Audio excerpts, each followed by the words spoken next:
Muchísimas gracias, honorables magistradas, magistrados. Gracias por esta invitación que nos hacen a Human Rights Watch a poder presentar estándares de derecho internacional relevantes para el análisis de la constitucionalidad de esta ley 2272 de orden público. Recientemente desde Human Rights Watch hemos documentado el aumento de la violencia, particularmente relacionado con el accionar de grupos de crimen organizado y de partes en el conflicto. Particularmente en el último año hemos documentado incremento de masacres, de reclutamiento de menores, de secuestros y, de manera muy desafortunada, el sostenimiento de niveles muy altos tanto en la tasa de homicidios como en los homicidios de defensores de derechos humanos y de otros líderes. Ante este contexto, desde agosto de 2022, hemos venido insistiendo en que la política de paz total, si se diseña y se implementa adecuadamente, puede contribuir a lograr avances en materia de garantizar el deber de protección y garantía de los derechos humanos. Sin embargo, estamos convencidos de que para lograrlo es muy importante precisar la caracterización de los distintos grupos armados que operan en el territorio colombiano y, como consecuencia de ello, poder determinar el uso de la fuerza autorizado por parte de la fuerza pública,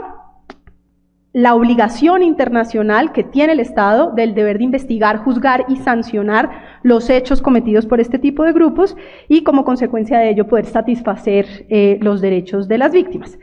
Teniendo en cuenta este contexto, las preguntas planteadas por la Corte y en el entendimiento, por supuesto, de la facultad que tiene esta Corte de integrar la unidad normativa para poder dar una solución integral a los problemas planteados, me voy a referir a tres temas. Lo primero, la caracterización de partes en el conflicto. Un segundo, sobre el deber de investigar, juzgar y sancionar violaciones a derechos humanos. Y finalmente, un análisis de la condicionalidad básicamente relacionada con la no repetición como parte de los derechos de las víctimas. En primer lugar, como es de público conocimiento, ya varios de quienes han participado lo han dicho, hay situaciones de violencia en las que participan actores armados no estatales que se distinguen de aquellas que cumplen los requisitos para la configuración en el marco del derecho internacional humanitario de un conflicto armado de carácter no internacional.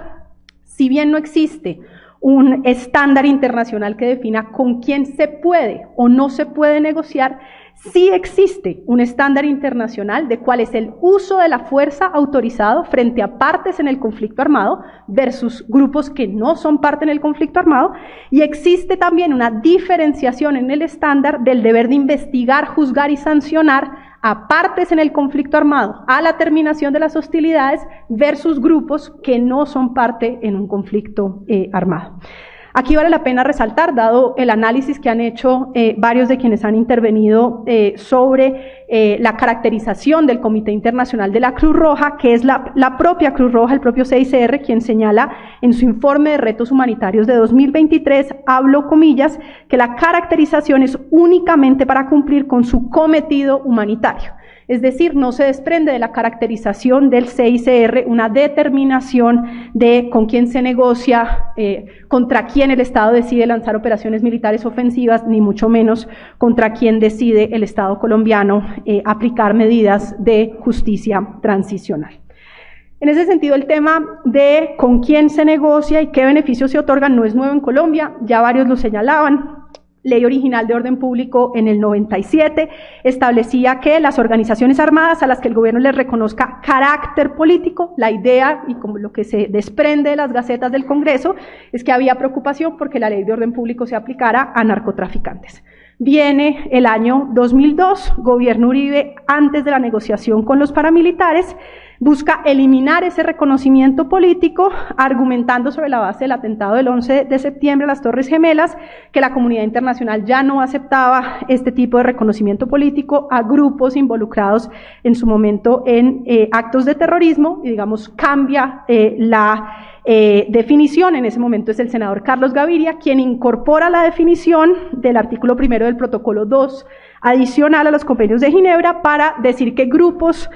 armados al margen de la ley son aquellos bajo los términos del protocolo 2 que constituyen partes en el conflicto armado. Esa es la fórmula que se ha reiterado una y otra vez en cada una de las prórrogas y que está incorporada nuevamente en el artículo 5 de esta ley. Es decir, Colombia ha incorporado en su legislación los criterios del protocolo adicional, no solamente para determinar cuál es el tipo de uso de la fuerza aplicable, cuál es el criterio de investigación, juzgamiento y sanción o de tratamiento penal aplicable, sino también para con quién decide adelantar negociaciones de paz. Quizás lo novedoso de esta ley 2272 es que se incluye dentro del mismo marco de ley de orden público, ya no solamente a las partes en el conflicto armado, sino también a grupos de crimen organizado que históricamente venían siendo tratados en una ley distinta. Ahora, desde el punto de vista del derecho internacional, la pregunta es cómo se determina que una parte es una parte en el conflicto armado y, por supuesto, la discusión que se dio en la tarde desde un punto de vista de ciencia política es muy interesante desde un punto de vista sociológico, pero el derecho al final tiene que poder establecer unos criterios claros de quién es una parte en el conflicto y quién no, porque, insisto, de allí se desprenden decisiones tan trascendentales como la autorización del uso de la fuerza. Acá no me voy a detener en demasiado detalle, pero como es de público conocimiento, existen los dos criterios, nivel de organización, nivel de hostilidad. Ya las distintas tribunales internacionales han venido dando distintos elementos. Umbral de intensidad se define a partir de criterios como el nivel, alcance, extensión geográfica de la violencia, cantidad de muertos y heridos, daño causado, armas empleadas. Nivel de organización hace referencia a línea de mando oficial, uso de uniformes, bases de operaciones, reglamentos internos, modos de comunicación. O sea, hay unos criterios básicos de nivel de organización y de hostilidad. Insisto, esto es especialmente delicado porque no solamente permite determinar, en este caso en particular, a la luz de la ley objeto de discusión, con quién se negocia, cuál es el tratamiento penal especial, sino también cuál es el uso de la fuerza que se puede hacer. Lamentablemente, honorables magistrados y magistradas, a pesar de ser un país que lleva más de 50 años en conflicto, no hemos resuelto un procedimiento claro y transparente para que esto pueda ser analizado. Si uno mira la evolución histórica, no responde a un análisis jurídico y fáctico coherente, transparente, inconsistente. Antes de 2009, el análisis de con quién se estaba en conflicto armado era decisión de cada uno de los comandantes militares. En 2009 se publica el Manual de Derecho Operacional desde el Ministerio de Defensa y pasa a ser una decisión dentro del Ministerio de Defensa en lo que se llamó en su momento el Grupo Asesor, que tenía participación de la Junta de Inteligencia Conjunta. Luego, a partir de 2010, inicio de gobierno Santos, se eleva esa decisión a nivel de Consejo de Seguridad con participación del presidente y ahora esta ley de orden público propone que sea una instancia de alto nivel donde ya no está el presidente, está Ministro de Defensa, DNI y OACP. Es decir, todavía estamos lejos de un proceso que avance en publicidad y transparencia. Esta falta de claridad en este tipo de criterios tiene consecuencias en la política de paz, pero insisto, tiene consecuencias también en materia de protección de derechos humanos. El caso quizás más reciente y más claro es la operación que se conoció como Alto Remanso en Putumayo, en donde, según nuestras investigaciones, por lo menos murieron 4 civiles justamente por un problema de caracterización de si se estaba enfrentando o no una parte en el conflicto armado. Nuestra esperanza es que esta audiencia y la decisión de esta Corte avance en impulsar mayor claridad en la materia. Estamos convencidos de que la mejor manera de llevar adelante esta caracterización sería a través de un proceso transparente. De hecho, traigo a colación el último reporte del Relator Especial sobre Ejecuciones Extrajudiciales, Sumarias o Arbitrarias de la ONU, que en agosto de 2020 sobre el uso de drones señaló, abro comillas, la protección de vidas se encuentra en el corazón de la autoridad de un Estado para hacer uso de la fuerza. Dada la gravedad de estos actos y sus consecuencias, se debe establecer mecanismos parlamentarios y judiciales efectivos para supervisar, revisar y o aprobar el uso de la fuerza letal por parte de un Estado, es decir, aquí cierro comillas, es decir, mecanismos parlamentarios y judiciales para definir con quién se está en un conflicto armado. Hasta ahí un poco caracterización. Brevemente me refiero al deber de investigar, juzgar y sancionar. Hay básicamente 3 cuerpos normativos, como ustedes conocen mejor que yo. Todo un cuerpo normativo de derecho internacional de derechos humanos, de derecho internacional humanitario y derecho penal internacional. En materia de derecho internacional de derechos humanos es claro el deber de los Estados de manera general de dotar de un recurso efectivo a quienes sufran de violaciones a derechos humanos. Esto además se traduce en que las autoridades estatales deben iniciar ex oficio y sin dilación investigaciones serias, imparciales y efectivas por todos los medios.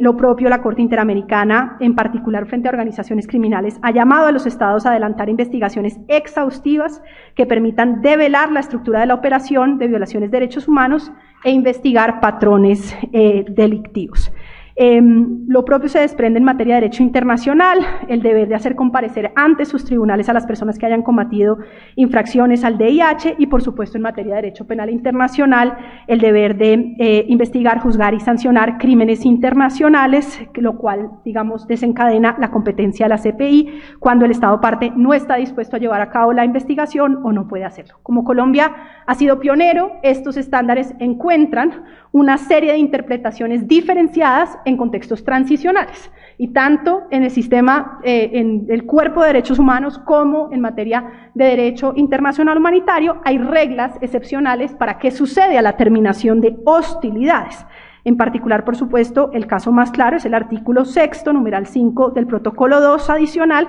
que establece que a la cesación de las hostilidades, las autoridades en el poder procurarán conceder la amnistía más amplia posible.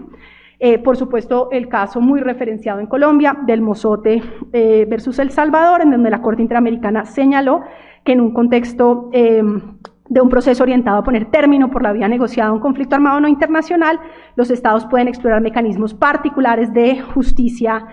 transicional. Insisto en esto, esta serie de tratamientos penales especiales encuentran una justificación en el derecho internacional en un contexto de terminación de las hostilidades y de aplicación a partes en el conflicto armado. No tenemos en el derecho internacional figuras similares para quienes no adquieren el umbral de una parte en el conflicto armado. Esto es como consecuencia de esto, en negociaciones anteriores en Colombia, típicamente Colombia tiene una distinción entre procesos de sometimiento liderados por justicia ordinaria con sentencias de prisión reducidas para miembros de grupos de crimen organizado, como podría ser el sometimiento de la CERPAC en el año 2011, y por el otro lado sanciones alternativas y mecanismos especiales de justicia transicional, como puede ser Justicia y Paz y la Jurisdicción Especial de Paz. En ese sentido, más allá de la discusión que se daba esta mañana sobre el estándar normativo del artículo 66 transitorio, nuestra interpretación es que en realidad el 66 transitorio no responde a distintos ciclos de violencia, sino que es una aplicación de la distinción internacional que existe en el tratamiento penal para partes en el conflicto armado a la terminación de las hostilidades versus el tratamiento ordinario de investigar, juzgar y sancionar cuando no se está frente a una parte en el conflicto armado a la terminación de las hostilidades.